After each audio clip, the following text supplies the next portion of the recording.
बरेली में हुई हिंसा को 4 महीने बीत चुके हैं, लेकिन उससे जुड़े खुलासों का दौर लगातार अब भी जारी है। अब हिंसा के मास्टरमाइंड माने जा रहे मौलाना तौकीर रजा के तेजाब मॉडल का खुलासा हुआ है। जी हां, वो मॉडल जिसके जरिए योगी फोर्स को जलाकर मार डालने की तैयारी थी। आप ये तो जानते ही हैं कि 26 सितंबर 2025 को बरेली में दंगाइयों ने पुलिस पर पेट्रोल बम फेंके थे। अब खुलासा हुआ है कि उस दिन उपद्रवी एसिड से भरी बोतलों से भी हमला कर रहे थे। जी हां, पर कोई हमलावर होता है तो हम उसको जान से मार देते।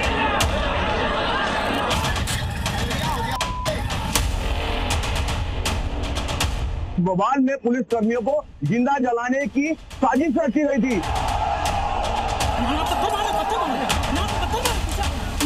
एक नए तथ्य का खुलासा हुआ है जिसमें कि एसिड के अवशेष आए हैं।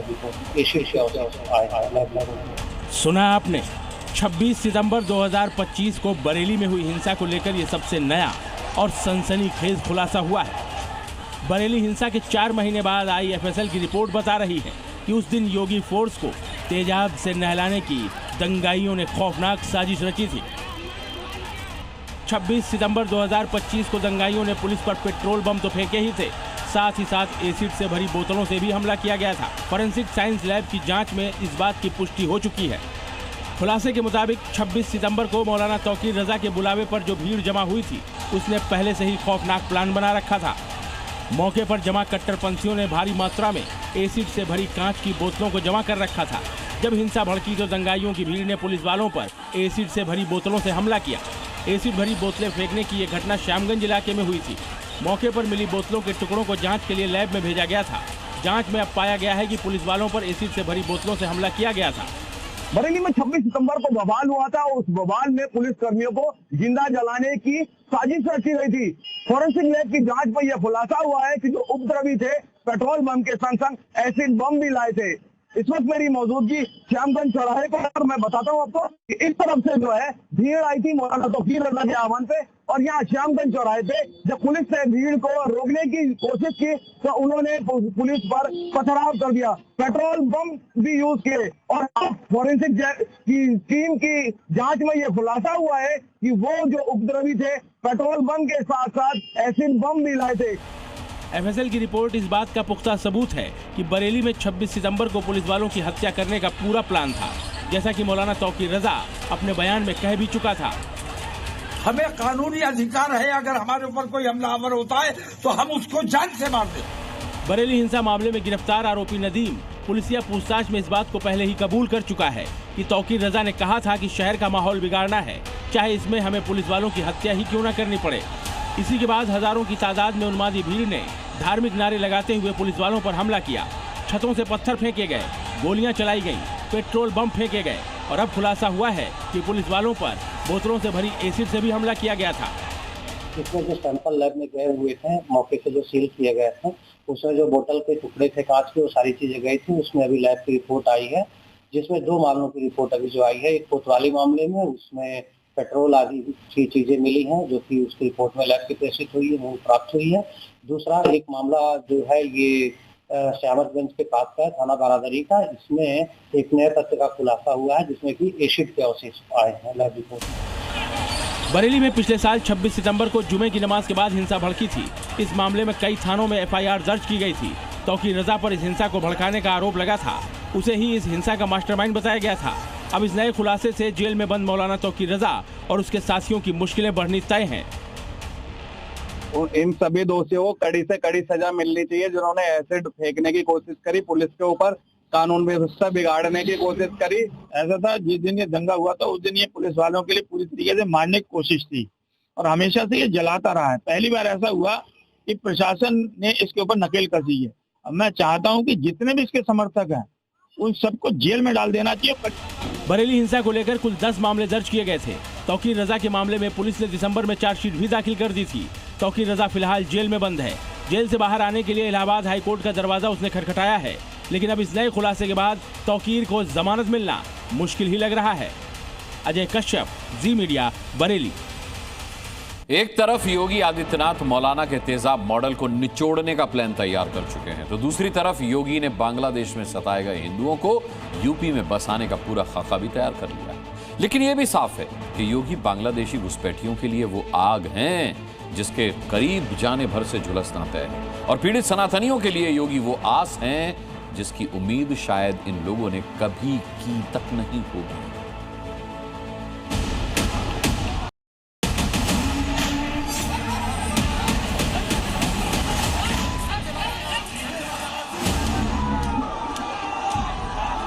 इनको भी पुनर्वासित करने का जो है व्यवस्था की जा रही है। याद करना 1947 के पहले बांग्लादेश भी भारत का हिस्सा था। बांग्लादेश से हम तो आए नहीं, हमारे बाप दादा आया, लेकिन हम लोग यहाँ 40-45 साल से यहाँ बसे हुए हैं। वहाँ पर क्या उत्पीड़न वगैरह हुआ था, इस वजह से आना पड़ा था? हाँ जी, हाँ जी। यहाँ पर करीब 107 विस्थापित बांग्लादेशी परिवार रहते हैं। अब योगी सरकार ने इन्हें एक नई सौगात दी है, इनके पुनर्वास की व्यवस्था की है। ये हमारा दायित्व है और हम अपने इस दायित्व को निर्वहन जीवन भर करेंगे। योगी घुसपैठियों के लिए आग हैं और पीड़ितों के लिए आस है योगी, क्योंकि यूनुस बांग्लादेश से हिंदुओं को भगा रहे हैं और योगी उन्हें यूपी में ठिकाना दे रहे हैं।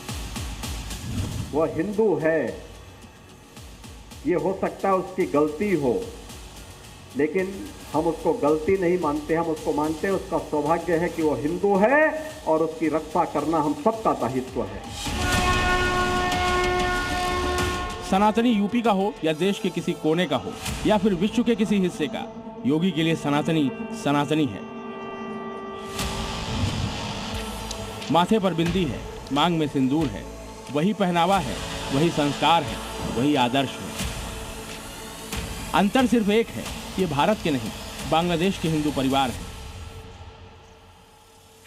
इसीलिए तो मेरठ में रह रहे 99 बांग्लादेशी हिंदुओं को यूपी में योगी अब परमानेंट एड्रेस देने जा रहे हैं। 40 से 45 साल पहले ये लोग यहाँ पर पहुँचे थे। उसके बाद यहीं पर उन्होंने अपना मकान बनाया। कुछ कच्चे मकान हैं, कुछ पक्के भी मकान यहाँ पर बन चुके हैं। आपको ये भी तस्वीरें दिखाना चाहूँगा कि यहाँ पर जो आप मकान आप देख रहे हैं, पक्के मकान भी बना लिए गए। बाकायदा इनका यहाँ का श्रमिक कार्ड, वोटर कार्ड, तमाम व्यवस्थाएँ की है। लेकिन अब सरकार इन्हें फिर से इनको स्थापित करना चाहती है। लेकिन योगी के इस कदम से बांग्लादेशी घुसपैठिया और रोहिंग्या ये समझने की भूल बिल्कुल न करें कि योगी के तेवर उनके लिए नरम पड़ेंगे, क्योंकि एक तरफ जहां योगी बांग्लादेशी हिंदुओं को बसा रहे हैं, तो घुसपैठियों को खदेड़ने की तैयारी भी उनकी बराबर चल रही है। गोरखपुर में बना ये 3 मंजिला डिटेंशन सेंटर उसी का सबूत है। साफ है, योगी इन बांग्लादेशी हिंदुओं के लिए मसीहा बन गए हैं। अभी तक ये लोग मेरठ के नगला गोसाई गाँव में रह रहे थे। सरकारी जमीन पर इन्होंने मकान बनवा लिए थे। इन पर हर वक्त खतरा बना रहता था। लेकिन अब योगी सरकार ने सभी हिंदू परिवारों को आधे एकड़ जमीन देने का प्रस्ताव पारित कर दिया है, जिसके तहत यहां से अब इन्हें कानपुर देहात लाकर बसाया जाएगा। सभी विस्थापित हिंदू हैं, बांग्लादेशी हैं। बांग्लादेश में इन पर अत्याचार हुआ, जिसके बाद वो यहाँ पर आकर इनके पूर्वज बस गए थे। लेकिन अब इन्हें पूरी तरीके से योगी सरकार पुनर्वास की योजना बना ली है और इन्हें मेरठ से दूर कानपुर शहर में बसाया जाएगा। और इन हिंदू परिवारों को पुनर्वास योजना के तहत कानपुर के 2 अलग-अलग गांवों में बसाया जाएगा। 50 परिवारों को भैसैया गांव में 27.5 एकड़ जमीन पर बसाया जाएगा, जबकि बाकी 49 परिवारों को ताजपुर तरसौली गांव में 26.01 एकड़ जमीन पर बसाया जाएगा। हर परिवार को 30 साल की लीज पर 0.50 एकड़ जमीन दी जाएगी, जिसे 30 साल की अतिरिक्त अवधि के लिए 2 बार रिन्यू किया जा सकेगा। कुल मिलाकर ये लोग 90 साल तक लीज पर ये जमीन ले सकते हैं। वर्तमान में जनपद मेरठ की तहसील मवाना के ग्राम नगला गोसाई में 99 परिवार निवासरत हैं। इनको भी पुनर्वासित करने का जो है व्यवस्था की जा रही है। योगी सरकार के इस फैसले पर ये बांग्लादेशी हिंदू परिवार अब खुशी जता रहे हैं। आप लोग यहाँ पर कब से रह रहे हैं? 40-50 साल रह रहा है। ये बहुत अच्छी बात है कि उन्होंने हमारी जो है ये बहुत प्रस्ताव जो पास किया है। यूपी कैबिनेट की बैठक में इस प्रस्ताव को मंजूरी मिल चुकी है तो उसकी गूंज बांग्लादेश तक भी पहुंची होगी।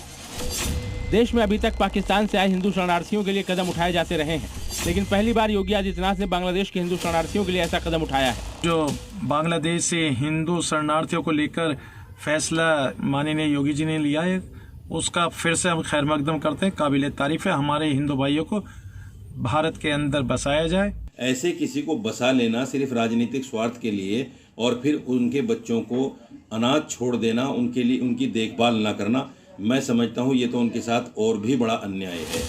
लेकिन इन सब के बीच वो बांग्लादेशी मुस्लिम घुसपैठिए जो भारत में कमाने, खाने और बसने के लालच में सीमा लांघ कर आ गए हैं, यूपी में उन पर कोई भी नरमी नहीं बरती जाएगी, ये भी तय है। राजू राज, जी मीडिया, मेरठ। आज यूपी के मुस्लिम मोहल्ले में हलचल बहुत तेज है। संभल टू बरेली, मुफ्ती, मौलाना, धर्मगुरु सब आक्रोशित हैं। ये सारे लोग एक सीएम के पीछे पड़े हैं, उसके बयान का एक सिरा पकड़कर खुल्लम खुल्ला धमकी दे रहे हैं। 1700 किलोमीटर दूर दिए इस बयान पर यूपी के मुसलमान इस कदर उबल रहे हैं जैसे यूपी में मुसलमानों के खिलाफ कुछ बड़ा होने जा रहा है, जबकि सच ये है कि इस बयान ने मुसलमानों की दुखती रग को छेड़ दिया है।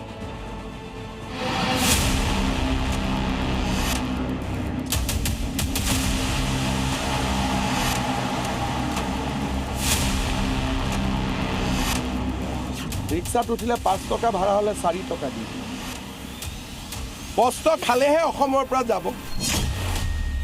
हिंदुत्व के फायर ब्रांड नेता असम के मुख्यमंत्री हिमंता बिस्वा शर्मा ने गुवाहाटी में जो कहा, उसका रिएक्शन 1791 किलोमीटर दूर संभल में हुआ। संभल दंगे के आरोपी सांसद जियाउर रहमान बर्क के पिता ममलूकुर रहमान बर्क भड़क गए हैं। भाई ये हिंदुस्तान इनके बाप का कोई है। हिमंता बिस्वा शर्मा बेलाग बोलते हैं, क्लियर कट, मैसेज सीधा और साफ होता है, घुसपैठियों को बाहर करो। তেওঁলোকৰ সিম্পেথাইজ নিউজ কৰি নাথাকিব, আপোনালোকৰ ঘৰতে লাভ জেহাদ হৈ যাব। हिमंता के बयान से मिर्ची सिर्फ संभल में बर्क को ही नहीं लगी, गुवाहाटी का रिएक्शन 1658 किलोमीटर दूर बरेली में भी हुआ है। मियां मियां कह करके मुसलमानों को वो गालियां दे रहे हैं। असम के सीएम हिमंता बिस्वा शर्मा हमेशा मियां भाई के टारगेट पर रहते हैं। इधर बयान दिया नहीं कि उधर दिल पर छुरियां चल जाती हैं, लेकिन इस बार मामले ने कुछ ज्यादा ही तूल पकड़ लिया है। पहले हिमंता बिस्वा शर्मा का पूरा बयान सुन लीजिए। ৰিক্সাত উঠিলে 5 টকা ভাড়া হলে 4 টকা দি দিব। কষ্ট খালেহে অসমৰ পৰা যাব। ৰাতিটো 9টাত গৈছিলে, মইতো কওঁ মিয়াক কষ্ট দিব, ৰাতি 12টাতো যাওক ক'বাত যাব খুজিলে। গতিকে আপোনালোকেও কষ্ট দিয়ক আৰু তেওঁলোকৰ সিম্পেথাইজ নিউজ কৰি নাথাকিব, আপোনালোকৰ ঘৰতে লাভ জেহাদ হৈ যাব। असम में हिमंता बिस्वा शर्मा के इस बयान का संदर्भ समझे बिना संभल टू बरेली भाईजान बिदके हुए हैं। हिमंता बिस्वा शर्मा ने जब कहा कि बांग्लादेशी घुसपैठिए मुसलमानों से सहानुभूति नहीं रखनी, तो यूपी के मियां भाई ने इसे खुद से जोड़कर देखा और समझा। अब आगे सुनिए हिमंता बिस्वा शर्मा ने 4-5 रुपए वाले बयान के आगे क्या कहा। वो लोग अपने आप को ही मियाँ बोलते हैं, मैं तो वो नाम नहीं दिया है, वो तो खुद ही वो नाम लिया है। वही लोग खुद बोला है कि हमें मियाँ बोलिए। मियाँ कविता लिखा है, मियाँ पोएम लिखा है, ये नाम थोड़े मैंने दिया हूँ। मैं अगर मियाँ मियाँ करो, वो भी असमिया असमिया करे, आपत्ति क्या है। असम के बांग्लादेशी मुसलमान खुद को मियाँ कहलाना ही पसंद करते हैं। इसकी तस्दीक असम के ही AIUDF चीफ बजरुद्दीन अजमल को भी करते सुनिए। हालांकि अजमल भी वही विष उगल रहे हैं जिसकी टहनियां संभल टू बरेली फैली हुई हैं। ये कहूँगा हेमंत बिस्वा शर्मा साहब, आप अपने ये वापस दीजिए, नहीं तो इस मर्तबा आसाम के मियाँ लोग आपकी नाव पलट देंगे। वो किसी से घबराते नहीं है, लेकिन बोलो मियाँ के बद्दुआ से करो। ममलूकुर रहमान बर्क, मौलाना साहबुद्दीन बरेलवी, बदरुद्दीन अजमल हो या AIM वाले असदुद्दीन ओवैसी, जो भी बांग्लादेशी रोहिंग्या के घुसपैठ के खिलाफ बोलता है टारगेट पर आ जाता है। और बात जब हिमंता बिस्वा शर्मा की हो तो तथाकथित मुस्लिम समुदाय के झंडा बरदारों की बाँछें खिल जाती हैं। यह है मुख्यमंत्री, शर्म नहीं आती इन लोगों को। हिंदू मुसलमान करते करते इतना नीचे गिर गए कि अपने ही प्रदेश के नागरिक को कमजोर करना चाहते हैं। संविधान सेकुलर है इस देश का, ये देश सेकुलर है। ऐसे कम्युनल आदमी को अपने पद पर बने रहने का कोई अधिकार नहीं है। असम में लंबे वक्त से बांग्लादेशी घुसपैठ बड़ी समस्या बनी हुई है। अवैध मस्जिदों, अवैध मजारों, अवैध कब्रिस्तानों के मकड़जाल को मिट्टी में मिलाने के लिए हिमंता बिस्वा शर्मा ने पिछले साल बुलडोजर वाला जबरदस्त एक्शन लिया था। भाईजान तब भी भड़के थे और अब हिमंता ने मियां बोलकर उनके दिल के जख्मों पर नमक रगड़ा तो संभल टू बरेली भोंपू ऑन हो गया है। हिमंता मियां क्यों बोले? ब्यूरो रिपोर्ट, जी मीडिया। जिस तरह यूपी में योगी ने चुन चुनकर अतिक्रमण के खिलाफ कार्रवाई शुरू की, उसकी रफ्तार के कारण ही आज ये पीला पंजा योगी का एक मॉडल बन गया है। बीते 24 घंटे में योगी के पहलवान ने 16 अवैध कब्जों को समतल करके गर्दा उड़ा दिया है। देखिए इस रिपोर्ट।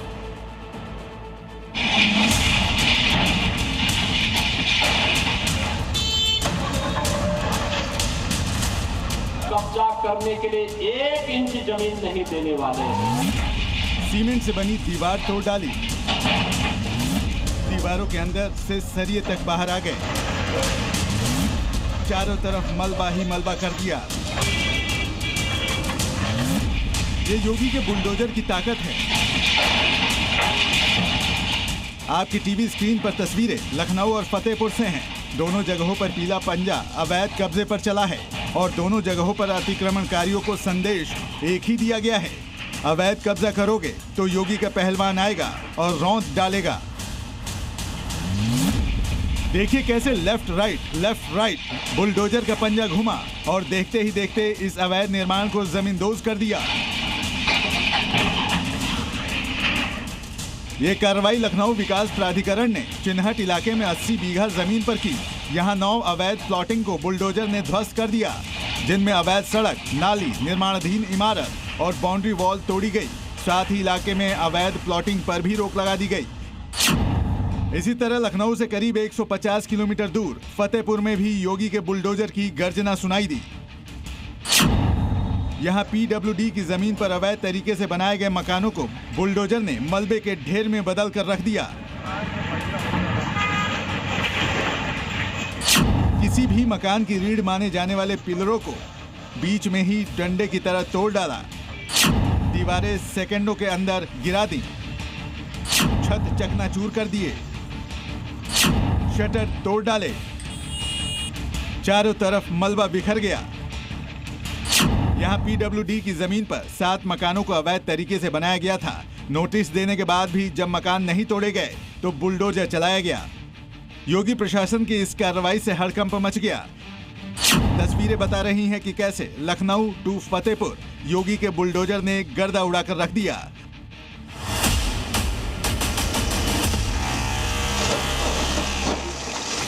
और आगे भी ऐसा ही चलता रहेगा। जहां अवैध दिखेगा वहां योगी का बुलडोजर आएगा और नियमों के तहत कार्रवाई करेगा। ब्यूरो रिपोर्ट, जी मीडिया। एमआईएम के चीफ असदुद्दीन ओवैसी सांप्रदायिक सौहार्द पर बड़ा लेक्चर देते हैं, लेकिन जब उनके शहर हैदराबाद में हिंदुओं पर मुस्लिम समुदाय की ओर से जानलेवा हमला होता है तो चुप्पी साध लेते हैं। हैदराबाद के तेल्लापुर में हिंदुओं का सर फोड़ा गया, हाथ तोड़े गए और ये सब कुछ हुआ पुलिस की मौजूदगी में। पुलिस मूक दर्शक की तरह हिंदुओं को पिटता हुआ देखती रही। हिंदुओं ने बस इसका विरोध किया कि खाली जमीन पर अवैध रूप से मस्जिद का निर्माण क्यों किया जा रहा है।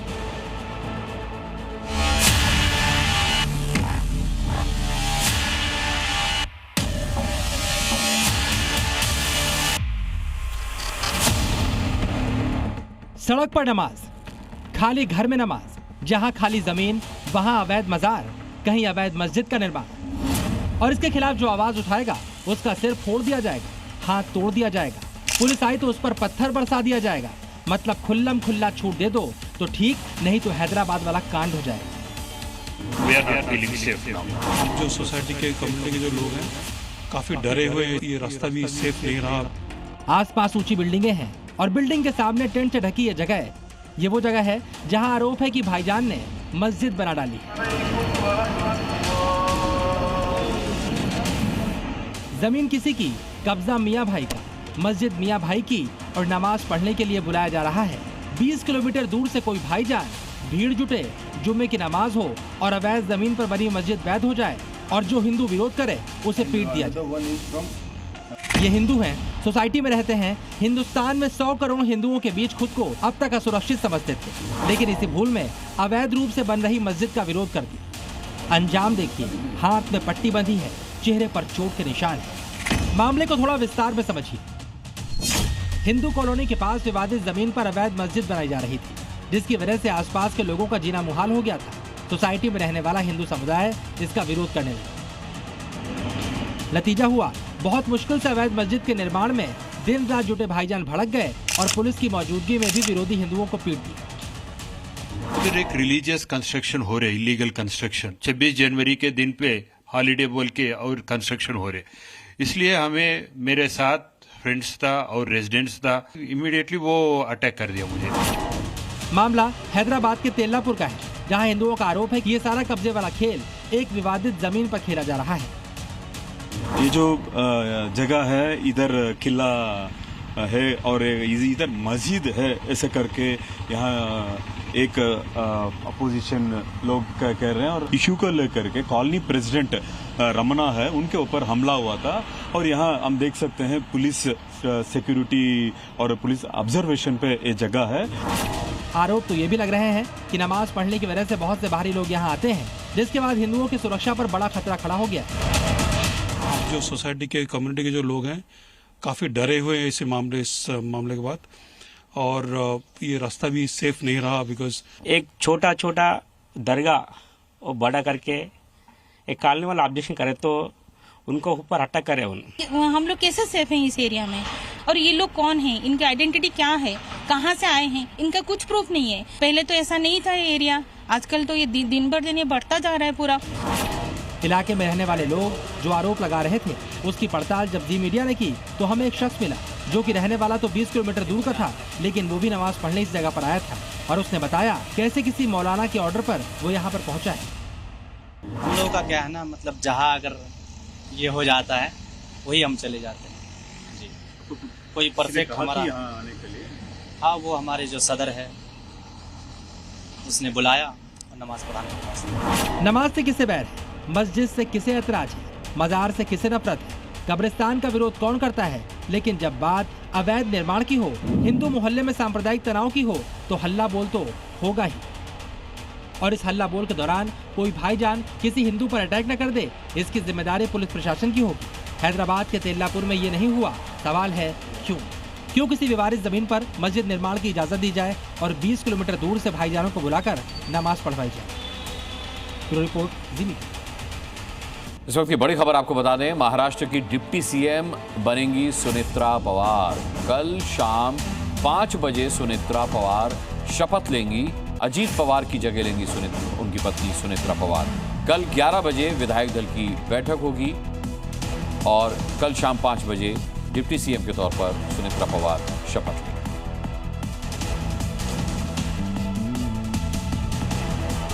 मध्य प्रदेश पुलिस के एडीजी ट्रेनिंग रामबाबू सिंह गणतंत्र दिवस के मौके पर सीहोर के एक मदरसे में वीडियो कॉन्फ्रेंसिंग के जरिए जुड़े। इस दौरान उन्होंने मदरसों के बच्चों को इस्लामिक शिक्षा के साथ साथ गीता पाठ करने की भी अपील। गौर करने वाली बात यह है कि मदरसों के बच्चों समेत मौलवी ने भी एडीजी के इस प्रस्ताव को स्वीकार किया, लेकिन इस अपील पर इलाके के भाईजान भड़क गए। अब सवाल यह है कि जब गीता पाठ पर मदरसा राजी तो फिर क्यों भड़के काजी।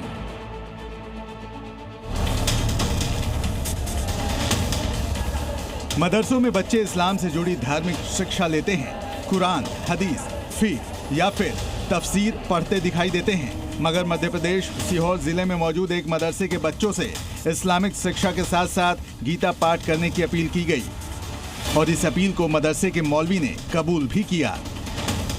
कह रहा है कि गीता में कुछ पार्ट्स हैं, उसको देख लीजिएगा, पढ़िएगा। व्यक्तिगत मामला है, हम तो सब किताबों की स्टडी करते हैं, पढ़ते हैं, हमें जो चीज अच्छी लगेगी हम उसको अपनाएंगे, उसमें कोई बुराई की बात थोड़ी है। और देखिए, कोई धर्म बुरा नहीं है, न कोई धर्म किसी को बुराई सिखाता है। दरअसल गणतंत्र दिवस के मौके पर सीहोर जिले के दोराहा गांव में मौजूद मदरसा इस्लामिया मदीना अतुल उलूम में एक वीडियो कॉन्फ्रेंसिंग का आयोजन किया गया, जिसे मध्य प्रदेश पुलिस के एडीजी ट्रेनिंग राजा बाबू सिंह ने संबोधित किया। इस दौरान एडीजी राजा बाबू सिंह ने मदरसों के बच्चों से एक खास अपील की, वो ये कि जैसे कुरान इंसान को सही रास्ता दिखाती है, वैसे ही गीता भी जीवन को दिशा देने वाले प्रेरक विचार देती है। सभी धर्म ग्रंथ मानवता, नैतिकता और सद्भाव का संदेश देते हैं। यदि बच्चों को कुरान के साथ गीता की सकारात्मक शिक्षाओं से भी अवगत कराया जाए तो समाज में बेहतर सोच और संस्कार विकसित होंगे। मदरसे के मौलवी भी एडीजी साहब के विचारों से सहमत दिखाई दिए। मगर इस मामले के सामने आने के बाद सियासत भी शुरू हो गई, जहां एक तरफ मुस्लिम नेता एडीजी के साथ साथ मदरसे के मौलवी पर भड़क उठे, तो वहीं बीजेपी विधायक खुलकर एडीजी राजा बाबू सिंह का समर्थन करते दिखाई दिए। लॉ ऑर्डर व्यवस्थित नहीं है, सवाल खड़े हो रहा है और चिंता एडीजी महोदय को ये सता रही है कि मदरसों में क्या पढ़ाया जाए, जो उनका विषय ही नहीं है। उनका विषय संविधान है, संविधान के हिसाब से कामकाज हो, ये उनका विषय है, ये उसके ऊपर वो उस पर ध्यान दें। राजनीतिक महत्वाकांक्षाएं अगर किसी व्यक्ति की होती हैं तो फिर शायद काम सही तरीके से नहीं हो सकता है। गीता से लोगों को आत्मबल मिलता है, गीता से सामाजिक समरसता पैदा होती है।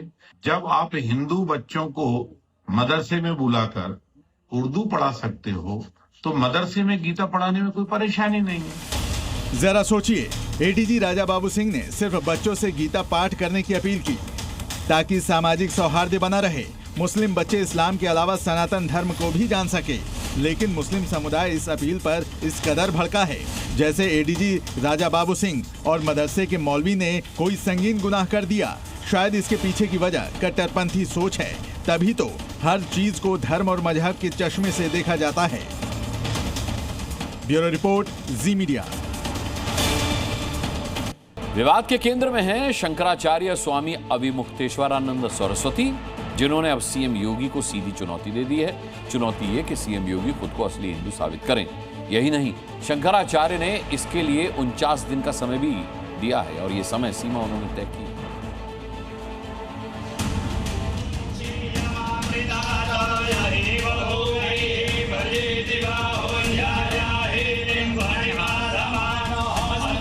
हम आपसे हिंदू होने का प्रमाण मांगते हैं।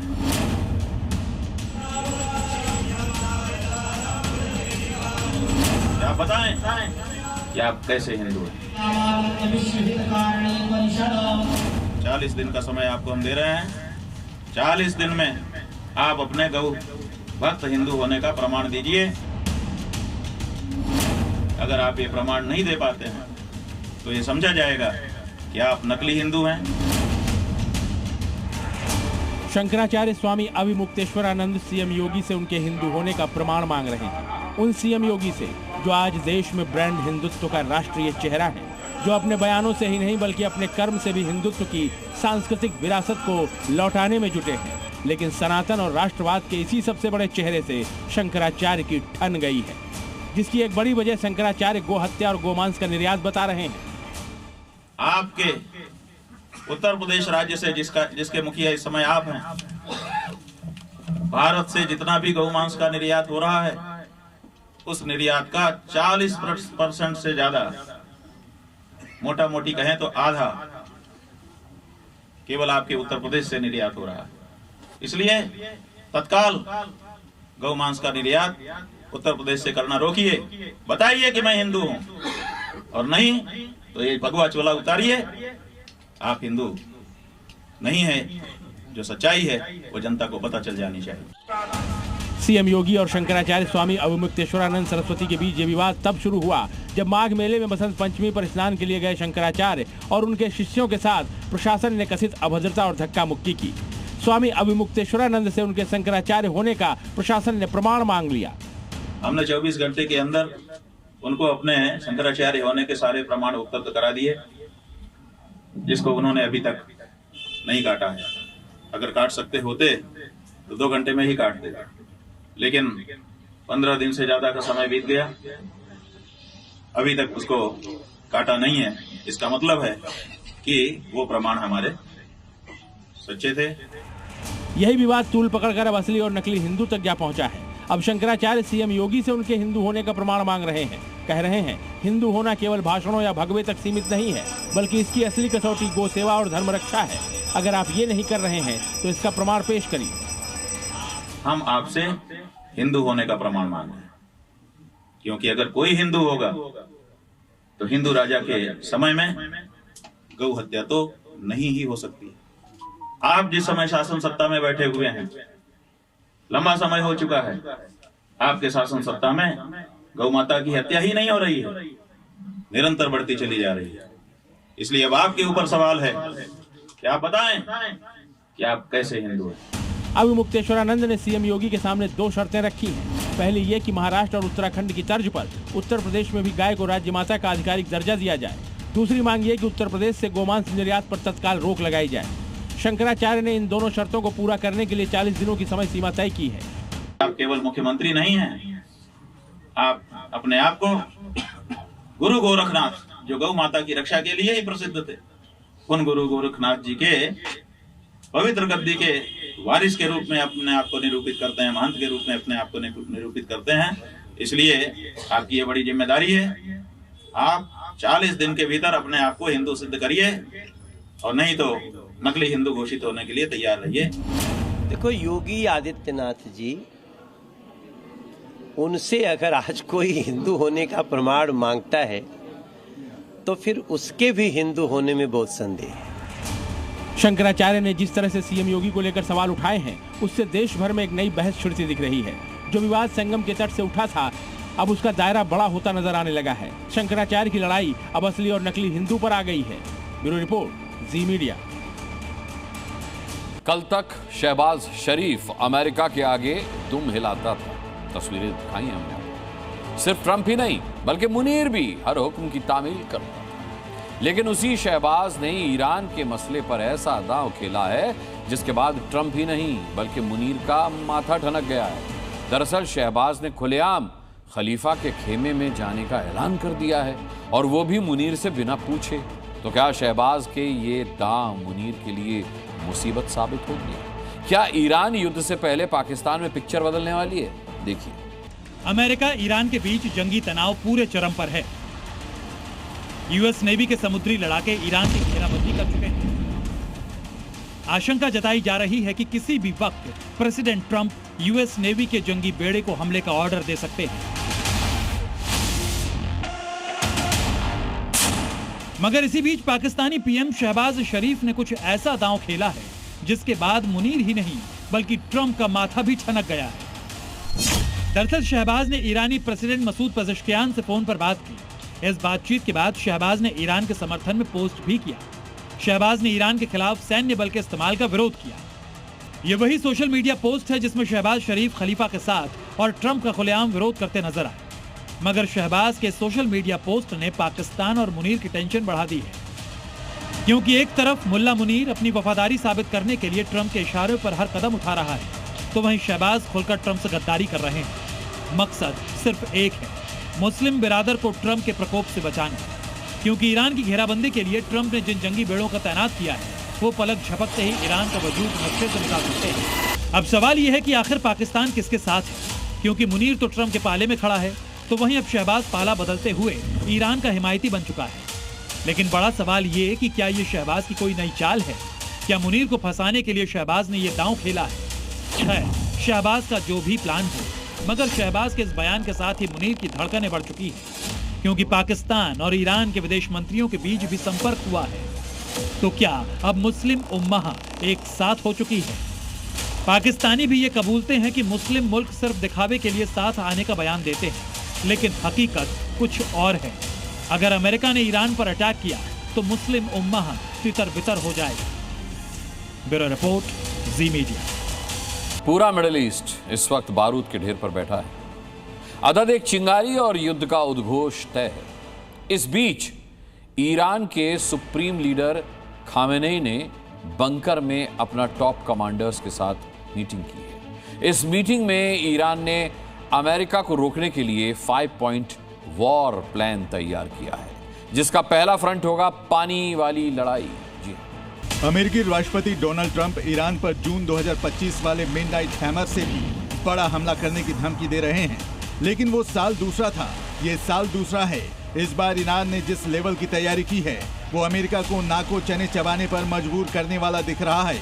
ईरान ने अमेरिकी युद्धपोतों को रोकने के लिए समंदर में माइंस का ऐसा जाल बिछाया है जो अब्राहम लिंकन के लिए भी डेंजरस साबित हो सकता है। अमेरिका को रोकने के लिए ईरान 5 फ्रंट पर तैयारी कर रहा है। ईरान ने पानी के भीतर मिसाइलों का जखीरा तैनात किया है। ईरान का पहला फ्रंट होगा होर्मुज स्ट्रेट। ईरान की कोशिश जंग शुरू होते ही होर्मुज को बंद करने की है। होर्मुज दुनिया का सबसे महत्वपूर्ण तेल चेक पॉइंट है, जो फारस की खाड़ी को ओमान की खाड़ी से जोड़ता है। होर्मुज दुनिया के लगभग 20 से 25% तेल और 20% LNG का ट्रेड रूट है। अमेरिका का दूसरा जंगी बेड़ा भी जब मिडिल ईस्ट में दाखिल हो चुका है, उस वक्त खेमेनेई ने पानी से जवाब देने की जो व्यूह रचना तैयार की है, उसमें पानी वाली लड़ाई होगी। ईरान के पास खालिज फार्स सुपरसोनिक बैलिस्टिक मिसाइल है। इसे विशेष रूप से जहाजों को निशाना बनाने के लिए डिजाइन किया गया है। इसकी मारक क्षमता 300 किलोमीटर है। ईरान ने नावों का झुंड तैयार किया है। IRGC नौसेना बड़े युद्धपोतों को पछाड़ देने के लिए सैकड़ों छोटे तेज गति वाले हमलावर जहाजों का इस्तेमाल करती है। ये स्पीड बोट अक्सर भारी मशीन गनों, रॉकेटों और मिसाइलों से लैस होती है। इसके अलावा ईरान के पास आत्मघाती ड्रोन का जखीरा है। शाहेद 136 जैसे लोइटरिंग मुनिशंस को व्यावसायिक जहाजों पर एक साथ कई बार दागा जा सकता है।